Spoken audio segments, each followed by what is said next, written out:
the law of karma. Karma means action. So, what's the law governing action is the topic for the evening. First of all, we need to know the chronology of action.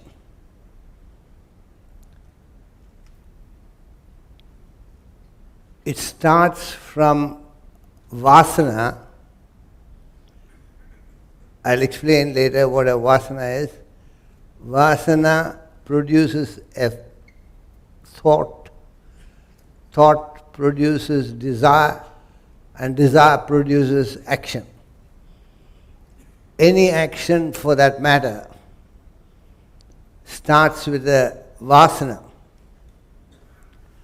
Now,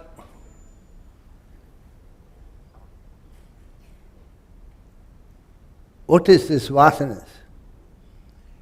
Each one of you, whoever you are, wherever you be, you are constituted of your vasanas. You are what your vasanas are. If you have business vasanas, you become a businessman. If you have sporting vasanas, you become a sportsman. If you have gambling vasanas, you become a gambler. So whatever your vasanas are, you are. It's the seed of your personality.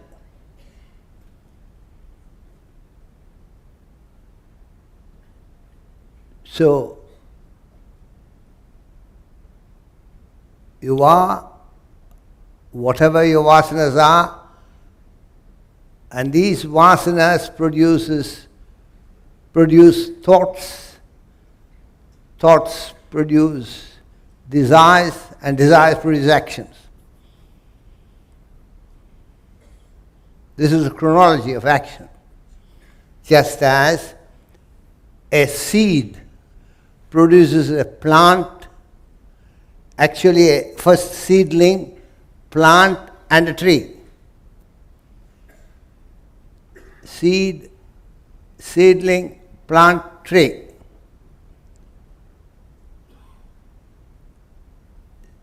So the next question is, so how did you acquire those vasanas?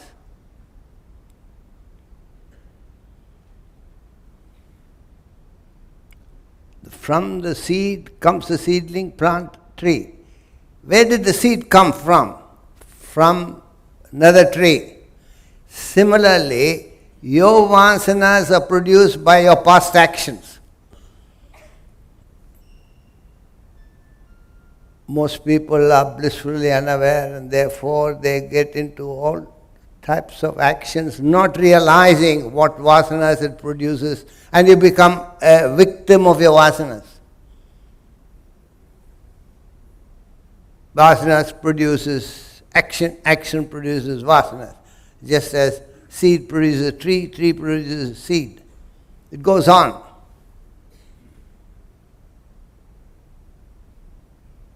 And everybody is governed by this law of karma. Now the question is,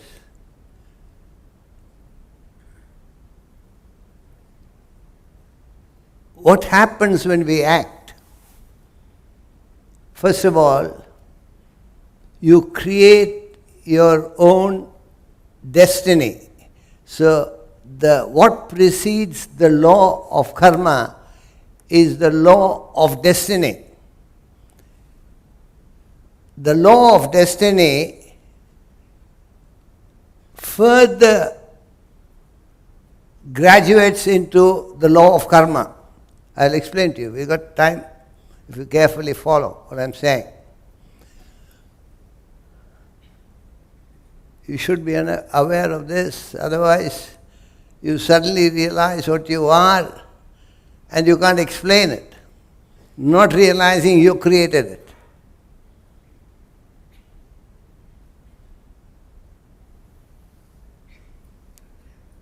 What is this destiny? Most people, if not all, believe destiny is predestined. Oh, it's all my destiny, Swamiji, that I have this. A fellow is born, soon after he's born, he's got polio. Child. Or child could be born defective. You don't understand that. It's destiny. What to do? My child is born without a proper legs. When I was, this is a true story, when I was a teenager, I had some friends, and they were interested in shooting. They used to go into the forest in Coorg and shoot. I happened to go to their house on a holiday. We were 3-4 friends, we went there, and we didn't know that they were going shooting. They said, we'll go for a shoot tonight. And we were expecting a tiger. So we were in a machan, platform, in the tree. And they were sitting there. They took the gun and shot an animal. It happened to be a deer, an innocent deer, you know. And the fellows were shouting, I got him, I got him, I got him. The fellow ran away. He hit him in the leg, and we found the leg. It was limping and going away, rushed away. Now what you must understand is that animal is limping the whole lifetime. There is no veterinary surgeon there. And he's so excited. I shot him, I shot him, I shot him, I got him, I got him. That guy will be born with this defective leg. You don't understand. Again, when I was very young, before that, some of my friends used to come and play cricket in the compound. We had a big compound. I saw one fellow smashing a centipede. You know what a centipede is? It stays in the plants. It doesn't harm anybody. He used to keep on smashing it. I said, why are you doing that? I warned him once, twice, thrice. But he didn't care. Then I told him, look here, if you're doing this, you don't come to my house for playing. And I didn't allow him. But he grew up like anybody else, and he was in the medical college, final year. Every day he used to smash that innocent creature. He was going in his motorcycle to his medical college, final year. A truck overtook him. Nothing, there was no accident, but the flap fell and a ton of bricks smashed both his legs. People were asking, innocent fellow, very nice fellow, why did this happen? Why did this happen? Past actions. You have no choice but to pay for your past actions. What you sow, you reap. This is a law. You can't escape that. You sow a mango seed, you get a mango tree. You sow a coconut seed, you get a coconut tree. It is impossible that you sow a mango seed and you got a coconut tree. It's impossible. What you sow. So whatever actions you perform, You have to meet the consequences of those actions. So therefore, destiny, learn that word destiny today, not in the way that you conceive. Destiny means God something punished you or whatever, favored you. Why is one child born in a slum? One child born in royalty? What has the child done? One child is born in opulence, in a palace. Another child born in a slum. Okay, later you do something, but what has the child done? You don't think, because nobody can think. There's no institution in the world which develops your thinking capacity. I've started an academy near Bombay, near Lonavala. For the last 30 years it's functioning. All the non-thinking persons come there. Now what can I do? No thinking fellow comes there. Because they have not developed the art of thinking. It's the only institution in the world which teaches you how to think. Just because you're born with the intellect, no doubt, but you're not born with the art of thinking. It has to be developed. There's no institution in the world which develops that. So therefore, friends, destiny is not predestined. You believe that after 5 years what will happen, after 10 years what will happen, and therefore you go to a soothsayer, you go to a palmist, and I say, what will happen after 5 years? One look at you, I'll tell you what will happen. You don't have to go to a palmist. Otherwise, without a backbone, what will happen?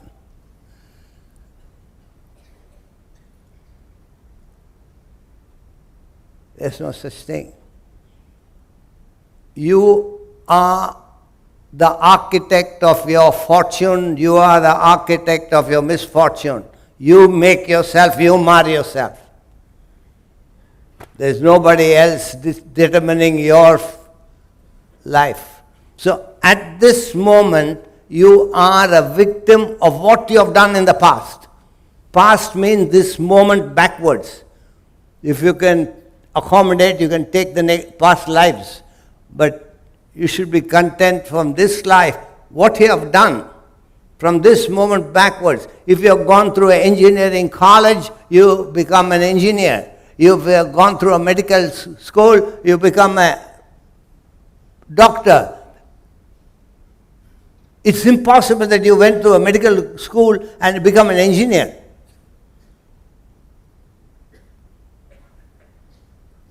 What you sow, you reap. So your destiny at any moment is determined by your own past actions. Nothing else.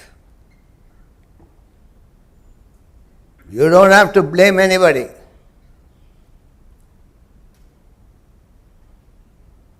You make yourself, you mar yourself. You get what you deserve, not what you desire. You desire many things, but you'll get what you deserve, and that deserve depends upon your actions. What actions have you executed? That you'll get. So you go begging, and the fellow on the roadside has a bird and a cage and some cards, and you pay that fellow something. I'm glad there is ramp ignorance. Therefore, that fellow also got to live, no? Because of your foolishness, he lives. And you ask him, I'm going for this interview, what will happen? You know, this IPL matches, cricket matches going on, the owners go to this our neighbor, Siddhi Vinayak, They want their team to win. Siddhi Vinayak has got nothing else to do than make your team win.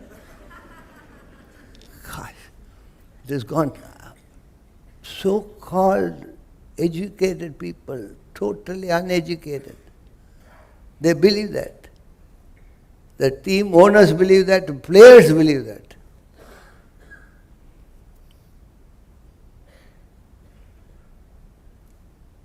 You make yourself, you mar yourself. So destiny is nothing but a result of your past actions. So at any moment, at this moment, you can't change your destiny because the actions have already been executed. It's a fait accompli. You've already done something. Therefore, you will have to reap the consequences of the action. That's your destiny.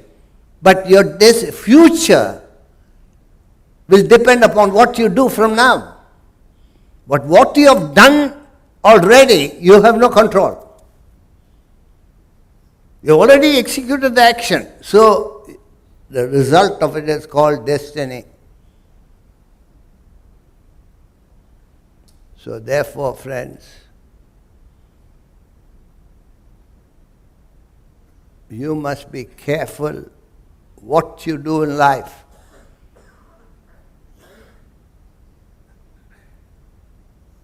Sometimes you do not know why such a thing happened, and you attribute it to luck or accident. There's no such thing as luck and accident. Go home and take your dictionary and strike those two words. There's no meaning. There's no such thing as luck and... So sometimes you do not know. You don't remember the action, but the action is that which produces the result. Or many actions you create, the resultant of it is what you reap. So, there's a loose object. There's a force horizontally. There is a force vertically. The object is loose. Equal force. Vertical, equal force. Horizontal. In what direction will the object move? Anybody? Huh? Diagonally. It will move diagonally. 45 degrees. If it's equal force. This is called resultant force. Now, what I'm trying to explain to you is, there is no force in that direction. There is a force horizontal, there is a force vertical, but there is no force in this direction. Yet the object will go in that direction. Similarly, you are executing many, many actions. The resultant of all that is the direction your destiny takes. Because sometimes you don't know, I didn't ask for this. Why did it happen? Because of the resultant of it. See, there's a diagram here. You see the diagram. So, see, this is the resultant force, red line. So there are two forces, but the object will move in this direction. If there are many, many forces, it will take this direction, R dash. It's called the resultant force. I'm explaining to you because you will say, I have not done this, I did not deserve this.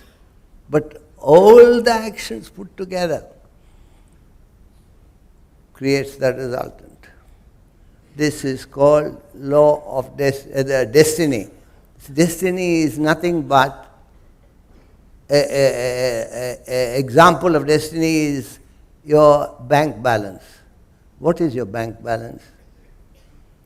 Total of your debit and credit, nothing else. Whatever you debited and credited is your total bank balance now. If you debited more than credit, you will be minus. If you credited more than debit, it will be plus. So your bank balance today is your destiny. This is as simple as that. Then the law of karma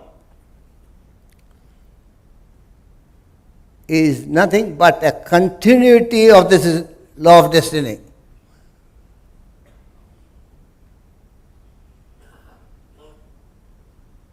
Which goes into the future. Destiny stops in the present. At this moment, whatever I have done, I have to reap. From this moment onwards, for example, some of you may not have heard this, gained this knowledge at all, a few of you. But now if you start looking into it, start reading, then whatever you are now, plus the reading, will be the future. So, future, I'm giving you the definition of future, is nothing but a continuity of the past modified in the present. Future is defined as the continuity of the past modified in the present. So, what's the law of karma?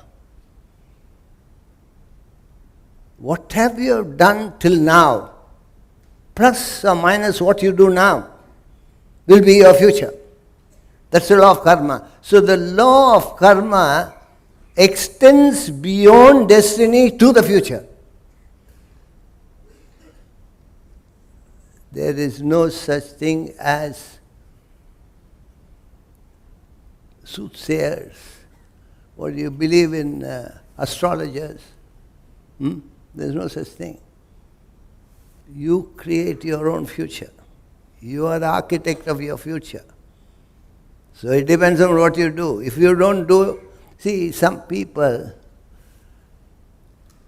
don't exercise at all.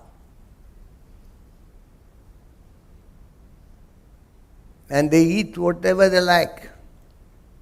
So if you eat the wrong type of food and don't exercise, what will happen? You will be obese. You will gain weight. But if you are constantly exercising from the very beginning and keep a general control over what you eat, you will be fit and slim and fit right through your life. I can guarantee up to 90. I don't know what happens after that. Unnecessary people are surprised. At least 3-4 people saw me in the dressing room here. Swamiji, you're just the same. What do you mean just the same? What, I'm not an actor, one day taking this form, one day taking another form. Plain blunt man. Minimum exercise. You don't have to exercise whole day. Minimum exercise and general control over your food habits. And if you continue, you change it. Even if you have not done till now, if you start doing now, your future changes. So, the law of karma is based on cause and effect.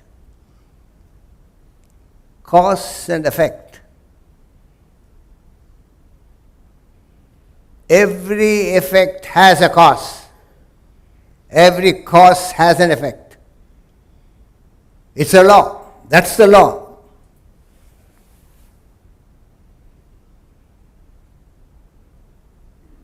A fellow does a lot of service, sacrifices for the people, and does a lot of charity constantly. And he doesn't bother about his personal life. He's not got a big job, he doesn't have a big business, nothing, but he does service, sacrifice, a lot of charity. Suddenly you find that fellow getting a lottery ticket. Hey, that fellow is nothing. He got 2 crores. There is no such thing as luck. You consider he is lucky. And suddenly he went into a loss. There is no such thing as sudden loss. You have extracted from the society, you get into a loss. You have served the society, you get into a gain. It could be in any way. In America, they have these tsunamis and all sorts of tragedies, massive tragedies. They ask me, why? Why is this? What have I done? Innocent people have been killed. I said, the people who ask me, are you vegetarians? No. Why do you ask?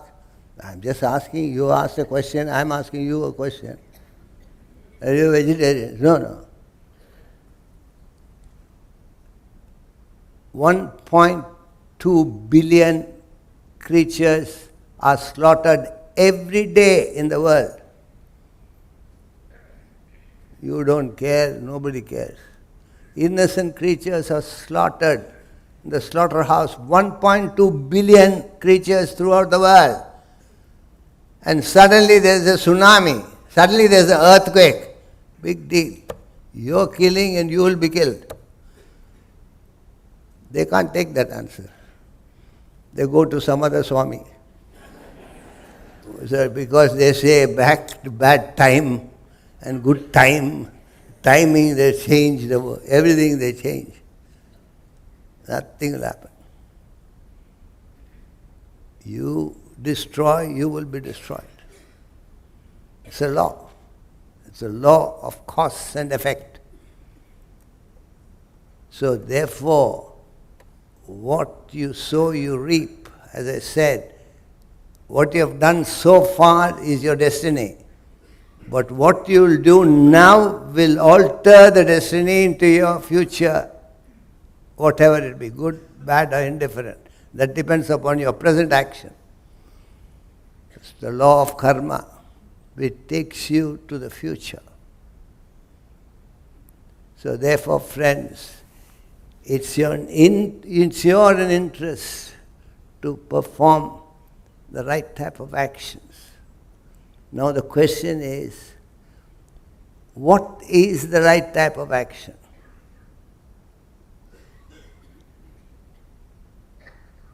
In fact, the theory of reincarnation is a theory. Rests on this law of karma. What you do now, you will go to that particular. So you think now is the time when you are in power. You want to grab this, and cheat these people, cheat that people. So much corruption going on. Not realizing that tomorrow if you die, it could be today, you can go into the slum. You're born in the slum. That is the reason. You've been helping everybody, you've been serving everybody, you'll be born in opulence. You don't realize that. You don't know that. So innocently. Overnight you become a pauper. You get what you deserve, not what you desire. That's the theory of reincarnation. It's a theory. So therefore, friends, if you want to start functioning properly, you must first realize there are 3 types of actions. Broadly speaking, 3 types of actions. Selfish actions, unselfish actions, and selfless actions. 3 types. I repeat, selfish actions, unselfish actions, and selfless actions. Now, selfish actions, you don't need any explanation. I need to learn from you people. What is selfish? Everything in the world, you think, what can I get out of it? What can I get out of it? So when I'm lecturing to you now, it's not what I talk that matters, it's the attitude. I could be the most selfish person, and you won't know. All the time thinking of what can I get out of you? Some mileage. It could be name, it could be fame, it could be following, it could be wealth, whatever. All the time thinking of what can I get out of you? Or the attitude could be, here's an opportunity to do some service to people. What can I do to you? A meets B, he can think in terms of what can I get out of B? Or can I be of some service to B? B may not need his service, but that attitude makes a difference. You change your attitude, you change your life. All the time thinking of what can I get out of the person? What can I get out of a situation? Anything you are, this is selfish life. And I still drive the car. I find people will not give you the way to drive. Rushing, till they hit, they go. Even if other fellow comes earlier, they will not let him go. So you must develop a spirit of après-vous. Après-vous means after you. After you. We are great scholars in this philosophy, but we can't give way to another person. See, in the aircraft, when I go, I find as soon as the plane stops, the fellows all rushing. I don't rush because my foot will be hurt, my body will be hurt, they'll trample on me and go. So I let them go. Rushing, they won't let, the person is waiting, they won't let. This doesn't happen in foreign countries. After you. They'll wait after you. I don't know, when are we going to learn this? Huh? Everything is constant fighting, constant corruption, constant agonizing. What can I get? You've got to go a long way to be normal people. They're not normal. Rush, one top of the other, and usually they're fat, you know. They ride on you and go. And rush. Where do they go? A coach is waiting. They all rush into the coach, and the fellow sits there. I'm the last fellow. Not because I am a giver. I have no choice. So I'm the last fellow going. I go there. I get into the coach, the door closes. Now what happens? When I go to the terminal, I'm the first fellow in the immigration.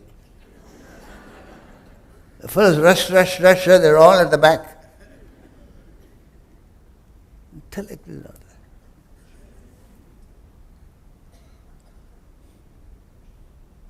Ridiculous. That attitude of, you see, sometimes very rarely I drive in the city, I just go to the academy once a week. But sometimes I drive in the city.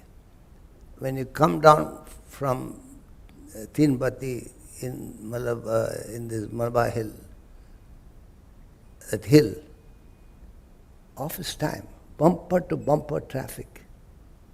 And the fellows from the building trying to come into the road. 10-15 minutes they can't come. Nobody would give them a room. You can see from the top that fellow's waiting to get into, and all his sides are dented because he has to come out of that. Somehow, 10 minutes they won't give him, and you don't gain any time. You don't gain any time. They won't give space. So when I see this pathetic side, before that fellow, I stopped the car and said, go. Go. Two fellows got out from the previous car and said, pagal hai, kya pagal hai, kya, why you stop? He calls me pagal. Why are you stopping? Why are you stopping? Why are you stopping? I put the glass up and there's... Meanwhile, there are fellows at the back, bam, bam, bam, bam, bam, bam. Just let that fellow go. What is the use of all the charity you do? Charity you do because your name must be there.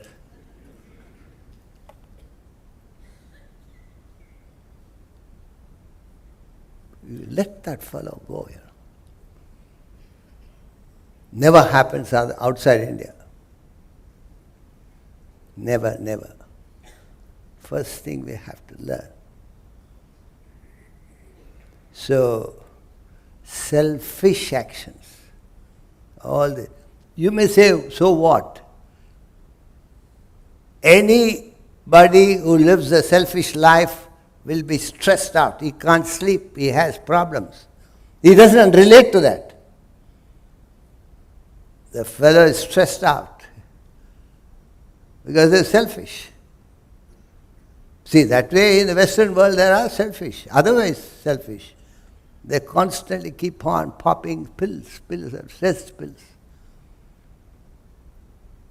So, you live on pills. Unselfish life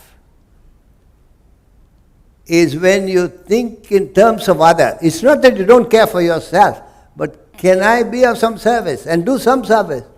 Such a person is always peaceful. You hit the pillow, you must sleep in 10 seconds. I know you are all Indians, you will bargain, I'll give you 10 more seconds. Chalo. 20 seconds you must sleep. Nobody sleeps. Worried, anxious.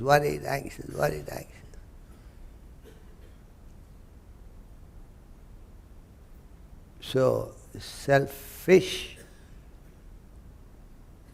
And then, unselfish people are peaceful, relatively peaceful and happy. Then, selfless. What is selfless action? That's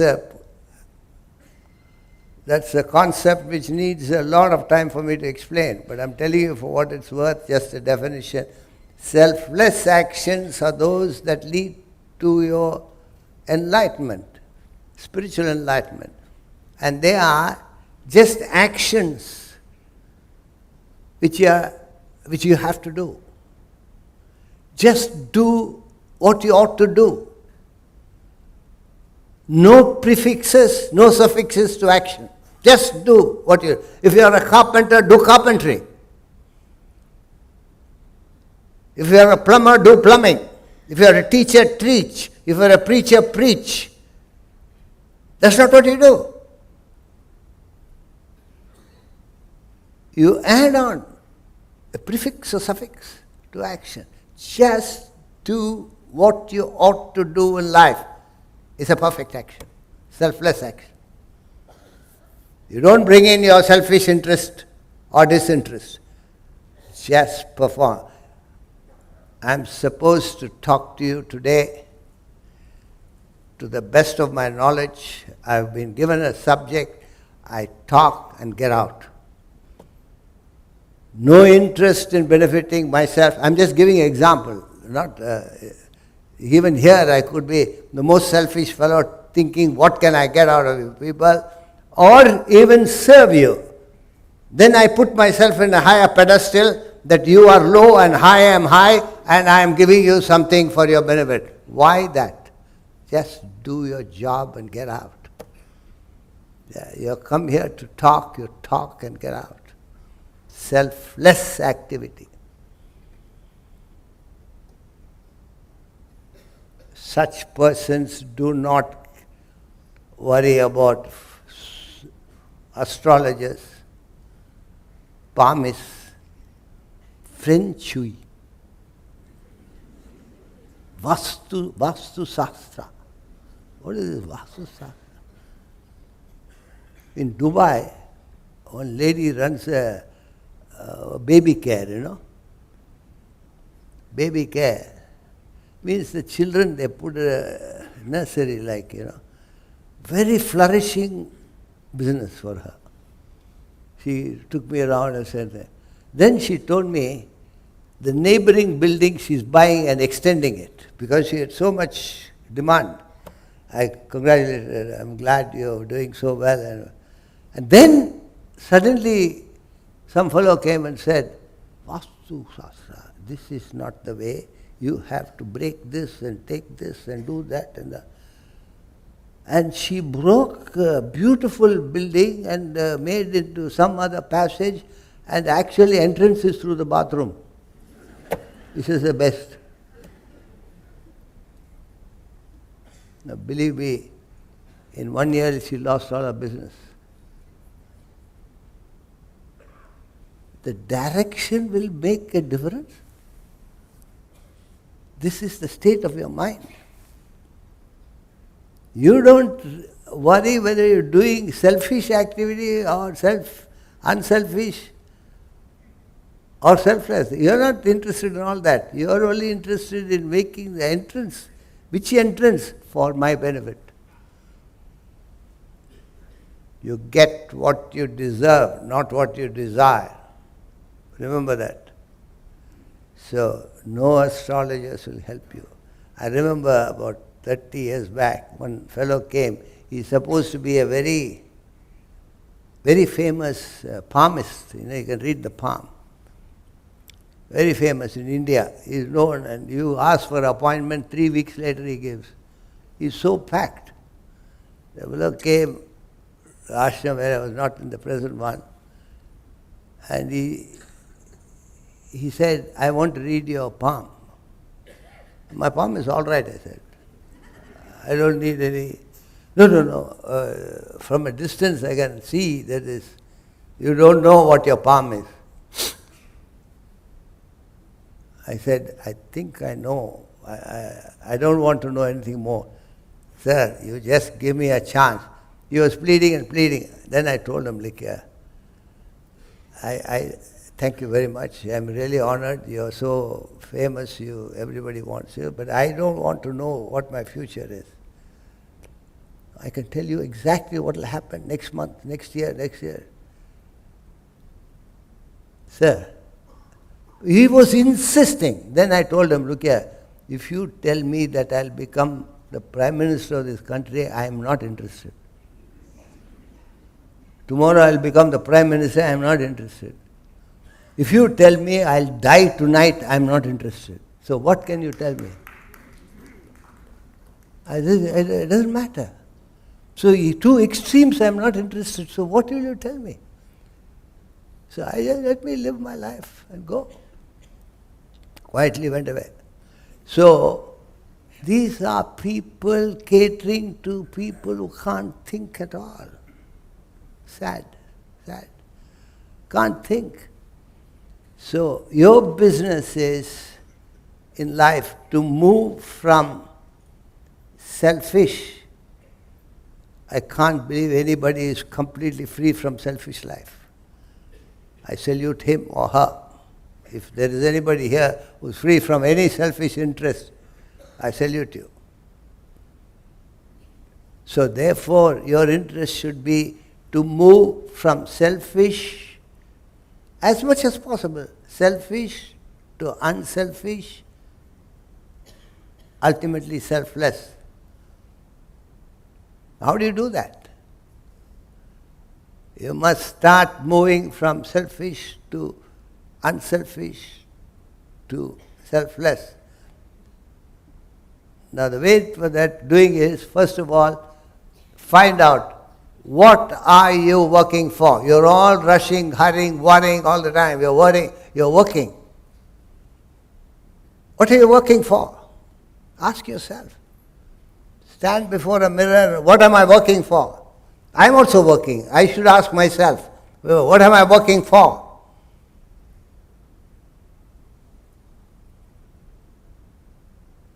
Are you working for just yourself and your family? I can't think of anybody who thinks beyond his family. I'm not saying it's wrong. Very narrow perception. My wife, my children. That's it. Others are all blurred. I can't see you. I can see only my wife and my children. You work. And then you could work for your community. That's slightly better than working for your family. You could work for your country. You could work for entire humanity. You could work for entire living creatures. That's the highest. What are you working for? See the graph here. See, it's a question of, are you working for yourself? You could be just working for yourself or your family. Maximum family you go. You can work for the community. You can work for the country. For entire humanity, for entire living creatures. If you are working for living creatures, how can you slaughter them? This is the point.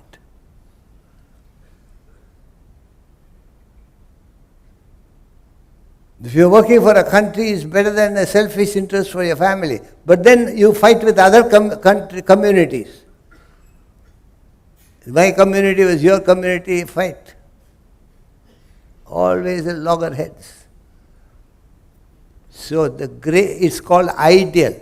If you work for a larger circle, it's a larger ideal you're working for. Larger the ideal, greater the action. It's a law. If you work for a greater purpose, you have a power, energy in action. Otherwise, you have no energy. If you work for yourself, you come there. What is the talk today? You can't even talk. You can't walk. You can't do anything. Because it's all self-centered. If you work for a cause, you have energy, greater potency in action.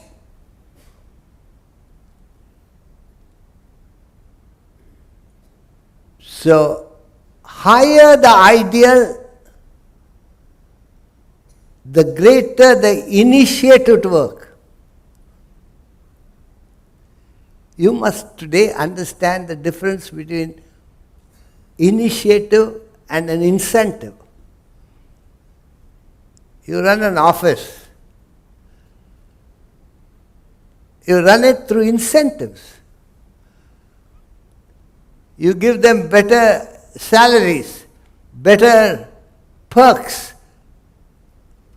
You hire a manager, you say you'll get a car, you get a driver, you get a house, these are all incentives.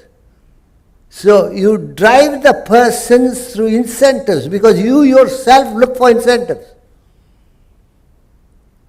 Because there is no initiative to work. Sir, is there anybody here? Whether you're doing business or you're in a profession or you're employed, is there anybody here who doesn't look for weekends? Don't tell me, I know. Every fellow here, including the managing director of a company, he owns a company, he looks for vacation, he looks for weekends. Why do you look for weekends and vacation?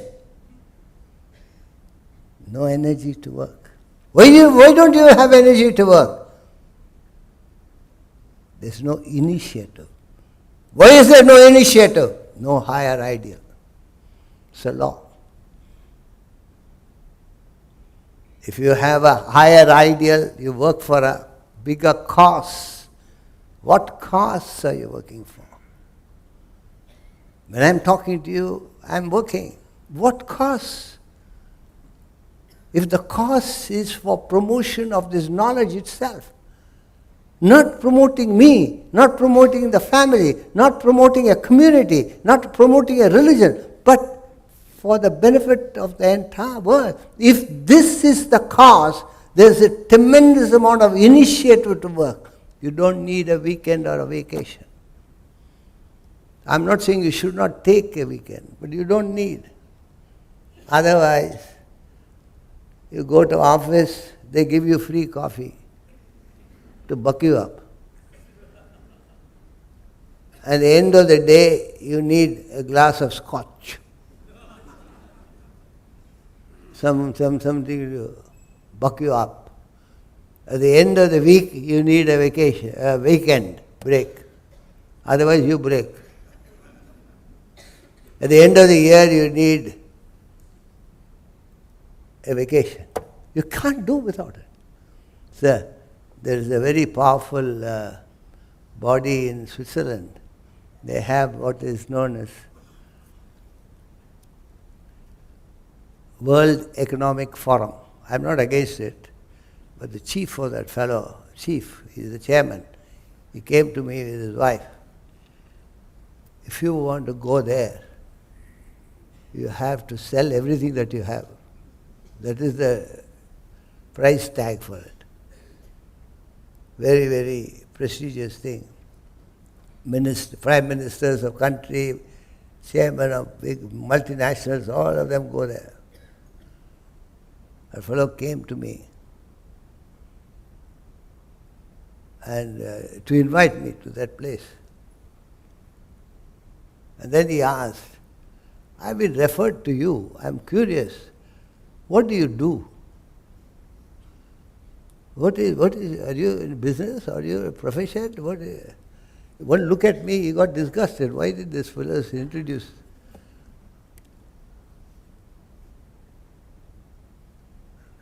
What do you do? To which I said, I'll answer in my way. Any way you want to answer, you answer, he said. I'm curious to know what you do. I asked him, sir, do you work for Friday evenings or Monday mornings? What? I don't understand. No, do you look forward for Friday evenings or Monday mornings? But he's very cooperative. He said Friday evenings.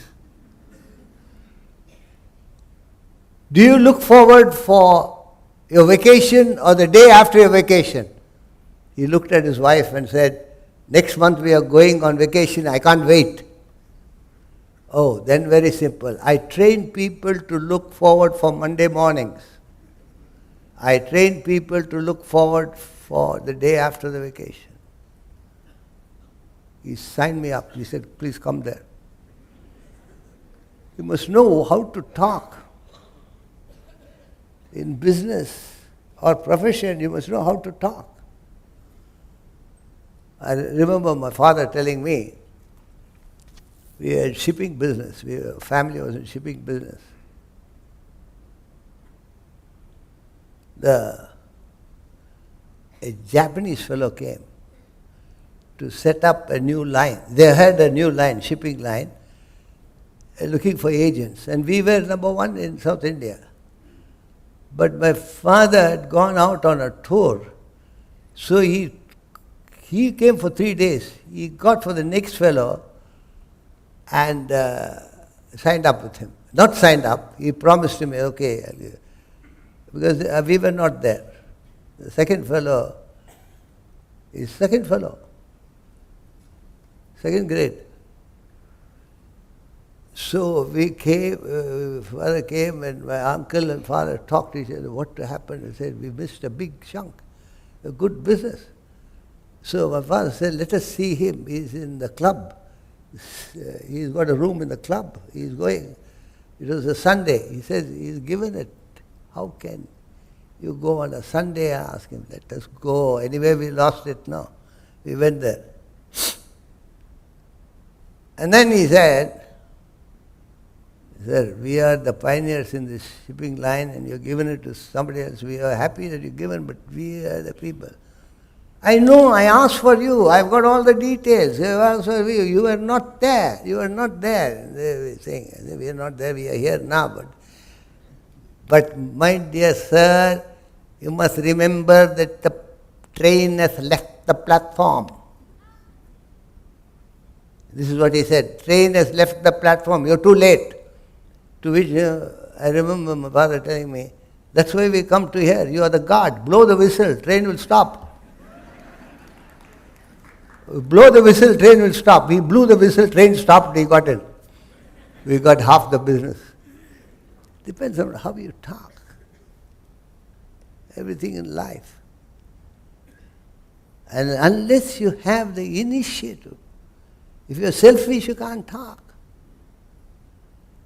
So that initiative comes when you have a larger cause to work for. Otherwise, you have to depend upon incentives. Everything is on incentives. Vegetables are fertilized by chemicals. Bodies are fertilized by vitamins. Actions are fertilized by incentives. They are not organic actions. So you must learn to perform actions with initiative. So there is an urge to work, not pulled by somebody.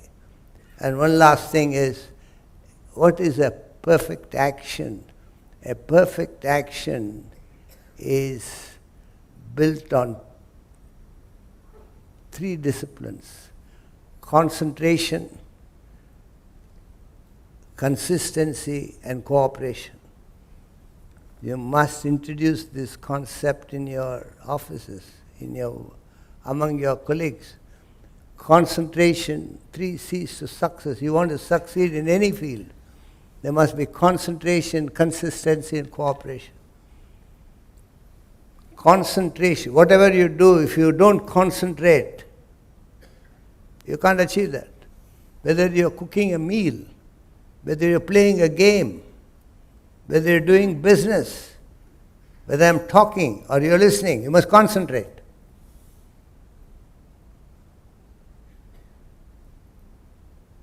Your mind must be here. The mind has a tendency to go into the past or future, all the time. I know, you're not concentrating on what I'm saying. You're not used to this. So that's why I keep on changing. That fellow is concentrating. I'm waiting for that. After 5 minutes, he's gone. Then I look at there. That fellow is concentrating. After that, he's gone. And then I keep on changing, not because I want to change, because nobody is listening. Concentration. Mind has a tendency to slip past, future. Keep on the present. That is called concentration. Consistency is whatever you do, you've got to be consistent in what you do. If Tiger Woods, the famous golf player, plays golf 1 month, tennis another month, football another month, he cannot be a perfect in his game. You must be consistent what you do. Not only in playing the game, in every aspect. Say, in Wimbledon tennis championship, you must always listen to the post after they win. They interview those fellows. Very, very interesting, because they're telling the truth. They're telling why what happened. So that fellow, Australian fellow called Pat Cash, he won the Wimbledon championship after 20 years, 30 years. Otherwise, Australians were winning all the Wimbledon championship. For a long period they lost, and then Pat Cash came and won. So they interviewed him. Hey, how did you win this? He said, last 1 year, I was not only playing tennis, I did all that I need to win that tournament. So you can't, see for example, you can't smoke, you can't drink, you got to eat the right type of food, you can't behave the right type, you have to do the exercises, not only play tennis. Everything must be consistent in what you're doing. All the actions are consistent in that direction. Then there is a power. So concentration, consistency and cooperation. A spirit of cooperation is necessary in any field of action. Nobody is superior, nobody is inferior. You should not have an inferiority complex or a superiority complex. People have either a superiority or inferiority complex.